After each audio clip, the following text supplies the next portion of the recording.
Good morning. I'm giving up on saying good morning, it's day so and so, because I think I've been wrong for the last 4 or 5 days. I think today is day 14, which would have made yesterday 13 rather than 12, and the day before 12 rather than 11, and so on. But I can say with certainty today is Tuesday. So good morning on this Tuesday. We have left the campsite early-ish, and we are heading to the nearest water source because we are more or less dry. Yesterday was so brutally hot. I looked at my silly little thermometer, and at one point it thought it was 100 Fahrenheit. I don't think it was quite that bad, but it was clearly hotter than the day before. Here's what we're walking towards. Literally and figuratively speaking. San Jacinto in all its snowy glory. But first we have to get to Idlewild to get Brian some decent sticks so he can actually cope with the snow.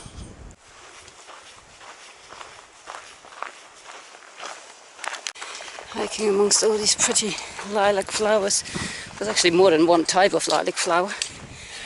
It's lovely. The heat's coming out. Yeah, there is that. The sun's coming, and with it the heat. We filled up 5 litres at Tool Creek that people have complained on Guttock tastes metallic and off dentist. And I would at this point like to ask the people that said that, how do you know what dentists taste like?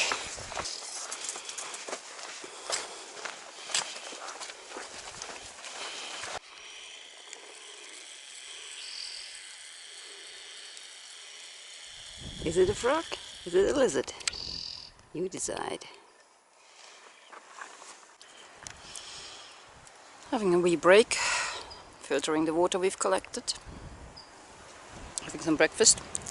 So we've just tasted this dubious water from Tool Creek, and it tastes like every other water we've ever had. Sorry, I don't know whether there was some weird chemical spill when people put that report out. Well, this is the famous cistern. Oh, it's quite full. Oh yeah, it's pretty full. Probably can't quite see it. Water doesn't look too bad. Apparently last year there was a dead rat in there. Yeah, hopefully that's decayed by now, but that's the cistern. What a strange construction. Because I think that one was helps you with things. Oh, okay, yeah. Try not to stand too close so you're falling.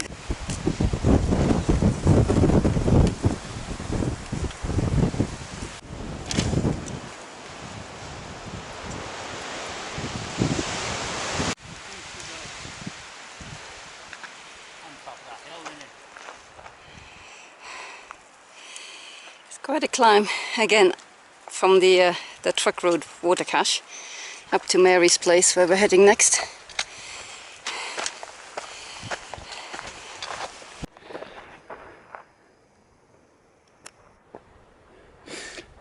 Don't think it's a rattler, but it's following me.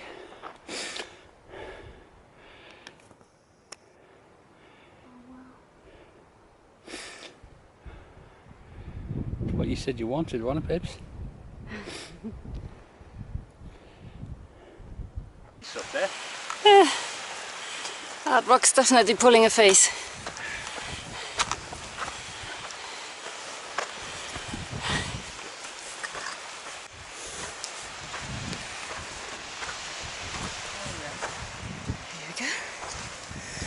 Mary's famous oasis.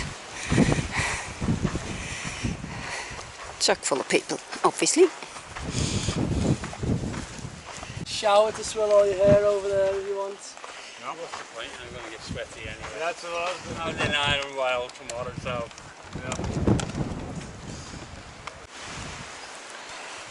yeah. It's just gone 4. We're heading out of Mary's to, well, try and do a couple more miles. Had too much fun there chatting to people. Nice bunch. But as Brian keeps reminding me, any mile we do today, we don't have to do tomorrow. So we're off in search of a campsite, even though you can camp at Mary's. and it's very, very nice there. There he is. One of those funny little woolly red things. Not want to be followed by the camera, that's for sure. So yeah, that easy climb out of Mary's Oasis. Yeah. Goes all the way down and then all the way up. Down there somewhere. What's that about? At the PCT. We're now up here. We still haven't finished the climb. This is what it looks like around us. Yeah, don't think you're gonna just jump out of Mary's and you're in Paradise Cafe. Ain't gonna happen. Whew. Still, we don't have to do it tomorrow. Yeah, it's still beautiful. It's 10 to 6 and we found our spot. This is the site at... we'll figure it out for the map later. Yeah, okay. 149. A spot for 6. 149, a spot for 6, you heard it here. And it's true, I mean there's like loads of room over here as well. Absolutely nobody here, but there is room. So yeah, this will be us for the night. The wind's picking up quite a bit. This could be a fun night. As I thought, I'll show you what the inside of our tent looks like when we've just arrived and everything's exploded everywhere. Except for us who just collapse. Right, time to get everything ready and eat, and then it's straight to bed, I think. This is what it looks like when one party just gives up. It's too tired to do anything. We started our hike nice and early, and had a pretty steady going, really, until Tool Creek. So we ignored Tool Spring, we picked up the water at Tool Creek, which was absolutely fine despite of what everybody says, quality-wise. Then a little bit later, we had coffee here, and you get to this water system, this rather bizarre construction. We didn't fill up there, obviously, because we were still full from the creek. And then went up for another bit of climbing to round about... It's actually not on... It's not on the half-mile map, but the mountain truck road here, that's where the water cache was. And then a little bit later,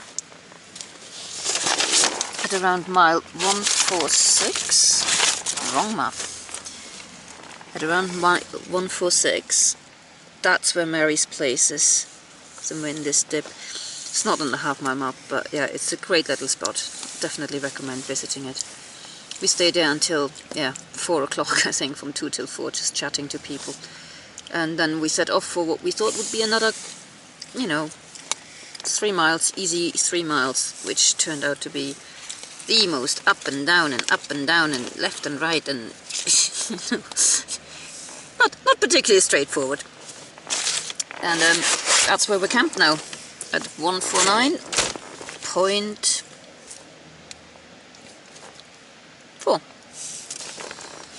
Sort of here-ish. So week 2, day 14, a roundup. A roundup for this week. I've been suffering with my shoulder quite a lot, hence the sit pad for extra cushion. It seems to be digging in, so I'll let you know how it gets on in the next couple of weeks. Another thing, the heat.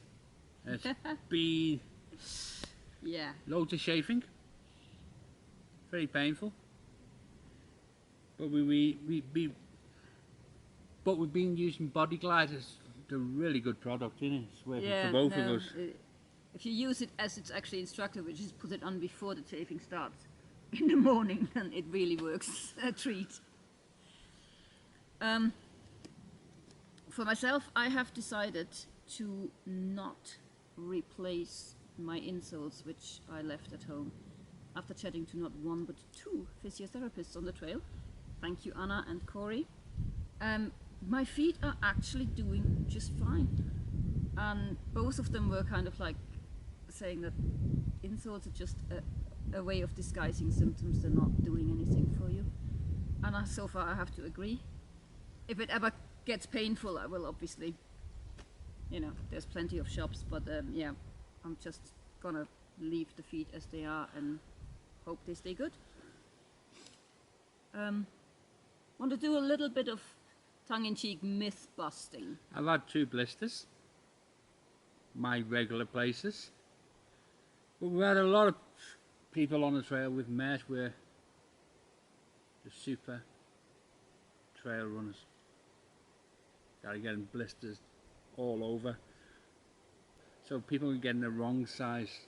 Yeah, don't believe that just because everybody says you can't get blisters in ultras, you will not get blisters in ultras. People get blisters in ultras not because ultras are a bad shoe, but because if you don't treat your feet right, there is no shoe that will prevent blisters. If you buy the wrong size, or you hammer too many miles without any prior training, or you keep your feet getting wet all day long and do nothing about it, then you will get blisters. So, choose your shoes before you come out to the PCT, try them on. And it's not just ultras, it's any shoe, any boot, you have to try them on. Exactly. And do a hike before you come out, so you know how to treat your feet with them certain shoes or boots. And do believe when they tell you your feet will grow, so just buy a size up. Be safe. Myth number 2 and 3 are to do with Warner Springs. You will hear a lot before you go out on the trail. People say, you can resupply from hiker boxes, no problem. Yes, you can if you like cardboard. The similar thing is, you don't need to send yourself resupply packages or whatever, you can just buy in trail towns. Again, absolutely, if you don't care what you're going to eat, you can buy food in trail towns. We are now having to change our plans and go to Idlewild early because Warner Springs was out of coffee. It wasn't out of coffee. The town was. The shop in the community centre was just way too expensive. Yeah, they wanted to charge you £1 for each satchel. $1. Okay, sorry. $1 for each satchel. I use 2 satchels in 1 coffee, and even if you have to, that's $4 a day. Yeah, it's just for us, it's unaffordable because of the high coffee consumption. But it happens. The shop in Warner Springs was also out of Snickers because these communities are trying to catch up with how many people are hiking the PCT now, and they're stocking up more and more and more. I'm not dissing them, by the way. They're really trying, but they're basing all this on the experience they had last year. And this year there's even more people. So, we are a swarm of locusts coming through. When we have hit a train town, when a group of PCT hikers has come through, you will find no tortillas, no ramens, no Snickers, none of the staples. It's like, just, be aware, it's not as easy as people say. These small communities are trying. Yeah, and no doubt next year they'll stock up more and they'll get hit by even more PCT hikers. It's a learning curve for both.